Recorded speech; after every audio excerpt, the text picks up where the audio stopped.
Hola, Fabi. Bienvenida, te voy a dar un beso. ¿Quién era Daniel Tabela?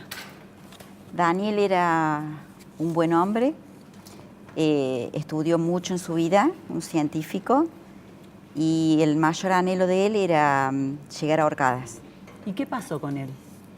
Y él hacía 6 meses que estaba en Orcadas cuando el jefe le dio la orden de salir a hacer una patrulla de rutina. Él avisó de que el tiempo no estaba como para sacar el bote, que es un gomón, un bote de goma. Y bueno, pero la orden del jefe había que cumplirla. Salió él, el cocinero, que era un cabo, y el jefe.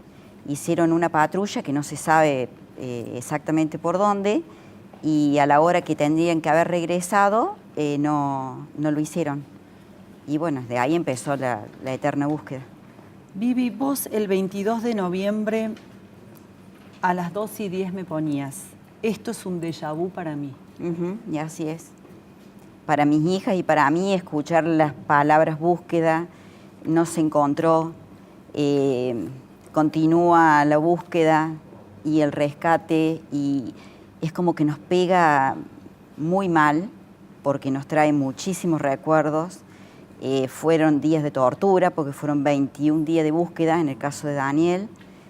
Y bueno, yo entendía perfectamente a los familiares cuando tuvieron esa reacción de bronca, cuando les dijeron lo de la explosión, por el hecho de que cuando a mí me avisaron de que se suspendía la búsqueda, después de 21 días de haberlo buscado, a la persona que me llamaba cada 3 horas, que era muy amable y muchas veces quebraba conmigo cuando me llamaba porque me sentía llorar. A la fuerza pertenecía, ¿no? La fuerza Daniel pertenecía a la Fuerza Aérea y era enviado por el Servicio Meteorológico a Orcadas.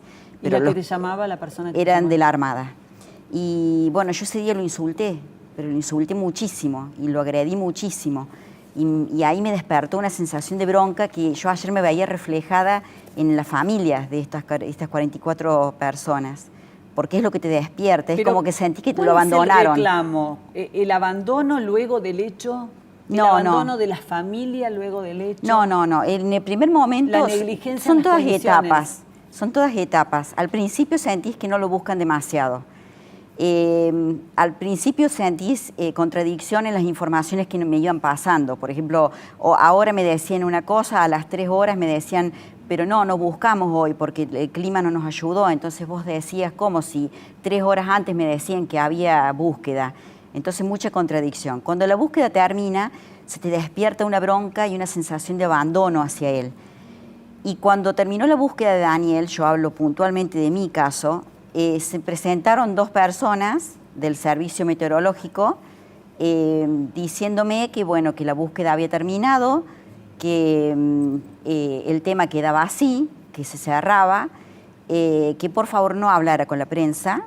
Era como que me venían a intimidar para que yo no hablara con la prensa, que no me convenía, yo no entendía cuáles eran los términos de la conveniencia en ese momento donde yo estaba quebrada. Y cuando yo le dije que no me podían venir a dar órdenes, me preguntaron qué edad tenía yo. Y eso fue lo que más me detonó la cabeza. Porque a 2 días de haber abandonado la búsqueda, me vinieron a preguntar cuál era mi edad. Entonces yo le dije que en ese momento tenía 30 años recién cumplidos. Y me dijo el señor que vino, un comodoro, me dice: señora, no llame a la prensa, no vaya a hablar y quédese en su casa, que usted dentro de pocos meses vuelve a armar una familia. O sea, aventuró sobre mi vida sin saber lo que yo estaba sintiendo. Mi familia estaba desarmada. Y bueno, y ahí empezó la sensación interna de tener que luchar desde algún lugar mío para que lo siguieran buscando de alguna manera.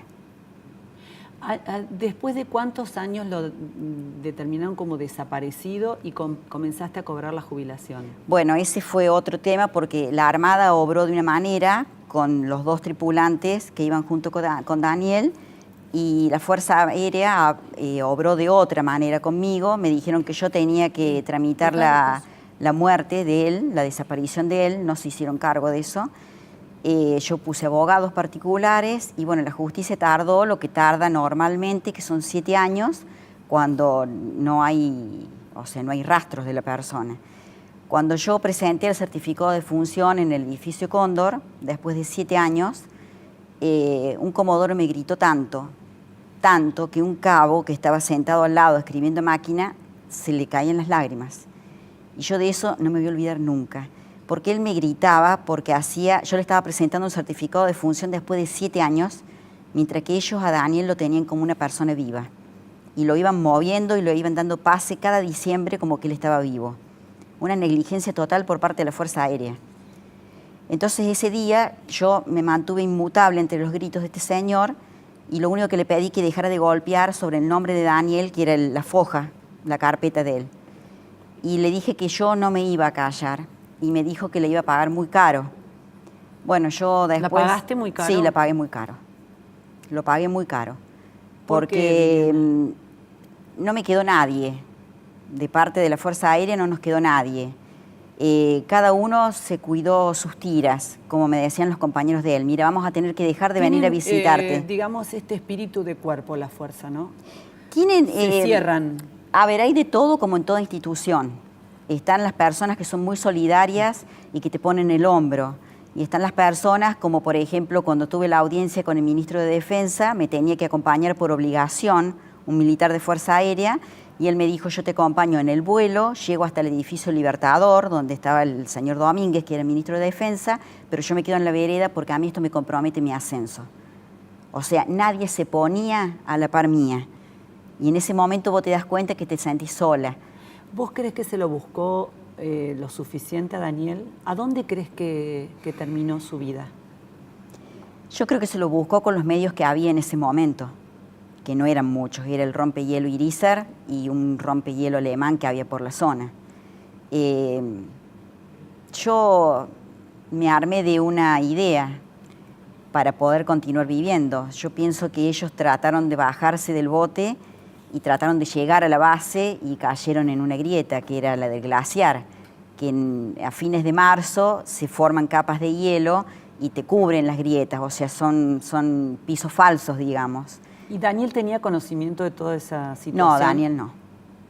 Ese fue otro tema, que cuando yo estuve en la reunión con el ministro de Defensa, el director del servicio meteorológico me trató muy mal. El mismo señor que decía que yo era muy joven y podía volver a armar mi vida, me trató muy mal porque el ministro de Defensa dijo que qué pasaba, porque yo estaba tan intranquila con respecto a la pérdida de Daniel, si él tenía conocimiento para sobrevivir en el hielo. Entonces yo al señor Domínguez le dije que no, que eran mentiras, porque Daniel conoció el hielo llegando a Horcadas.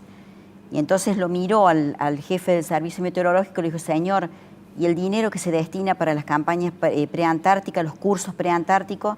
Le digo, Daniel no tuvo curso preantártico, él conoció el hielo cuando llegó a Horcadas. Y bueno, ahí hubo una interna en esa reunión que duró 3 horas de debate y de discusión, porque me decía que por qué yo tuve que contar esos detalles, o sea, dinero había, pero no se usaba. Daniel se conoció el hielo allá. Y viendo todo esto que pasa con el submarino, ¿qué pensás? Yo lo único, soy muy creyente y lo único que le pido a Dios es que los encuentren. Tengo la convicción de que ya no viven, por datos que me pasan, por información que tengo, pero que les traigan los cuerpos, porque la vida continúa de otra manera. Yo después de haber perdido a Daniel, perdí una sobrina, perdí a mi hermana, pero pude hacer el duelo de llorar, de desahogarte, de tener eso que es tradición en los seres humanos, que es el sepelio, tener un lugar en un cementerio donde llevar una flor, un cumpleaños, un día del padre, un día de la madre. Nosotros nos quedamos con las manos vacías de todo. Y entonces yo lo único que pido, porque me pongo en el lugar de estas familias, es que por favor les traigan los cuerpos, que va a ser la única manera de que el duelo se atenúa bastante. ¿Vos crees que las familias, algunos testimonios, el de una mujer, de uno de los tripulantes, tienen mucho por decir, tienen mucha bronca guardada y que no pueden o no los dejan hablar? Yo creo que la bronca va a empezar a salir ahora, si alguien se anima a hablar, como en el caso de esta esposa, porque es un poco lo que decía Olga. Las Fuerzas Armadas están abandonadas desde hace años por una cuestión de resentimiento. Vivimos en un país que traen en las venas el resentimiento, y el resentimiento lo volcaron hacia un sector de las Fuerzas Armadas que no tiene absolutamente nada que ver con la historia triste que hubo. Y cuando se habla Por de la eso memoria... los abandonaron a su suerte. Totalmente. Y no hay inversión. No hay para nada inversión. Ni siquiera control, porque ya habían reportado un drama, un suceso en 2014. Ese mismo día o unas horas antes habían reportado una avería, un problema en las baterías. En el gobierno anterior al que tenemos ahora, hubo una campaña antártica donde la comida no alcanzaba. Y una vez que el invierno llega y se cierran, estoy hablando de Orcadas, ¿no?, que queda totalmente aislado hasta de la base que están en la Antártida, en el continente antártico. La comida no les alcanzaba y tuvieron que empezar a racionalizarla porque no era suficiente. Y saben que no hay manera de llegar. Entonces el abandono es muy grande, pero te hablo, Fabiana, del abandono hasta en lo más simple. ¿Por qué vos te enterás y no nos enteramos los argentinos? ¿Por qué esa gente teme hablar? No, yo creo que van a tomar coraje. El dolor te hace tener coraje. Porque yo siempre digo que fui una antes y una después de la desaparición de Daniel. Y siempre dije que si él viniera o me escuchara no me reconocería, porque yo era muy tranquila, muy callada, y el dolor te produce una impotencia y una desesperación interna tan grande que te hace salir a luchar y a decir sin miedo, porque a mí me amenazaban. Y yo no tuve miedo y no lo tengo hasta el día de hoy. Y cuando hice juicio a las Fuerzas Armadas, la Fuerza Aérea se presentó como querellante, lo cual hizo que el juicio mío tardara 15 años en tener un fallo. 15 años. O sea, ¿qué pretendía la Fuerza Aérea de nosotras tres? No lo sé. Yo te seguí por muchos años tu historia. Seguís cosiendo, ¿no? Sí, sí. Hago diseño de alta costura. Es una actividad muy honrosa. Bueno, las dos hacemos lo mismo. Sí. Pero tuviste que criar a tus hijitas sola. Sola. Con el apoyo de mis padres, que fueron mi sostén. ¿No te dieron nunca te dieron una jubilación? Me dieron la pensión después de ese acontecimiento cuando presenté el certificado de función. A casi cumplir los 2 años de ese hecho, de ese día, me dieron la pensión. O sea, durante 2 años no tuve nada. Y bueno, viví mucho tiempo con la pensión. Yo soy docente, pero dejé porque mis hijas me demandaban mucho desgaste, yo tenía que atenderlas mucho, tenía que comprenderlas mucho, y ser docente tenés que ir y comprender 30 niños en un aula y no tenía capacidad. Y bueno, abrí una boutique, me dediqué al comercio, después nos vinimos a Córdoba a las 3, y bueno, acá es como que empezamos a revivir un poco, porque en un pueblo... Echar raíces de nuevo, sí, ¿no? Especialmente tenés nietos ya. Tengo un nieto, sí, que es mi alegría. Sí, pero criar a tus hijas con una ausencia. Y yo el primer tiempo le decía, papá no está vivo, porque yo no podía decir papá murió. Hasta que un día estábamos en el mar y Sol había pasado aproximadamente 1 año y medio, Sol era muy chiquita y conocen el mar por primera vez y se sientan en la orilla, en la playa, y ve un barquito que venía. Y entonces me dice, ay mamá, ¿no vendrá papá? Entonces a mí fue tanta la impotencia de que el tiempo me había pasado y que ellas seguían esperándolo, que le dije, no, papá murió. Pero fue la primera vez que me salió de decir la palabra murió. Y estábamos con tratamiento psicológico, y por eso digo, lo que más deseo y le pido a Dios es que estas 44 familias no tengan el final nuestro. Que por favor tengan los cuerpos y que puedan hacer el duelo como corresponde hacerlo.